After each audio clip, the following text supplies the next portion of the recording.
Hello बच्चों, let's read the question.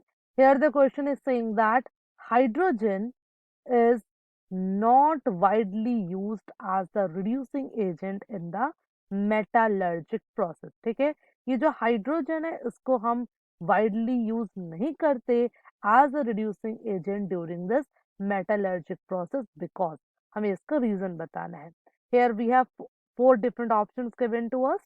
बात करते हैं फर्स्ट ऑप्शन के, saying that many metals react with the hydrogen at a elevated temperature forming the hydride. ठीक है, तो अगर हम बात करें यहाँ पे फर्स्ट ऑप्शन की, यहाँ पे बताया जा रहा है कि अगर हम मेटल्स को रिएक्ट कराएंगे in the presence of reducing agent that is hydrogen at a very high temperature, वो क्या फॉर्म करेगा? It will lead to the formation of hydride.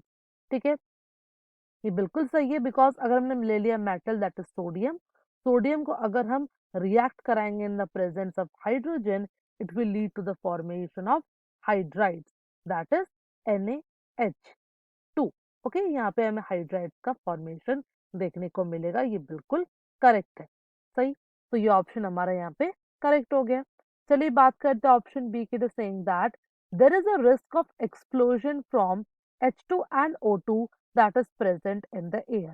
ठीक है, तो अगर हम बात करें एयर में काफी ज्यादा अमाउंट में हाइड्रोजन और ऑक्सीजन प्रेजेंट होते हैं. ठीक है, अगर ये दोनों आपस में रिएक्ट करेंगे, they will lead to the formation of H2O2 that is hydrogen peroxide.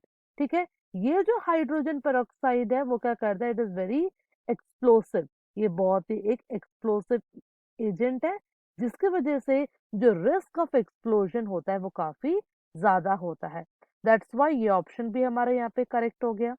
चलिए बात करते हैं हम ऑप्शन सी का. It is saying that delta G not upon T line for 2H2 plus O2 giving rise to 2H2O has a positive slope and runs parallel to many metal oxide lines. So the reducing power of hydrogen does not increase with the temperature. ठीक है, जब हम बात करते हैं the reducing power की, ठीक है, we know that the reducing power जो है it is independent of temperature. ये क्या होता है?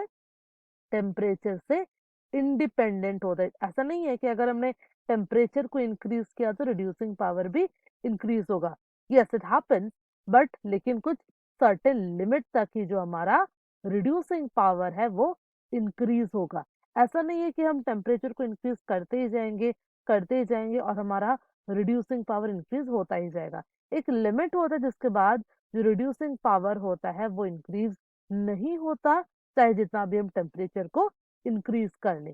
We can say that the reducing power of hydrogen.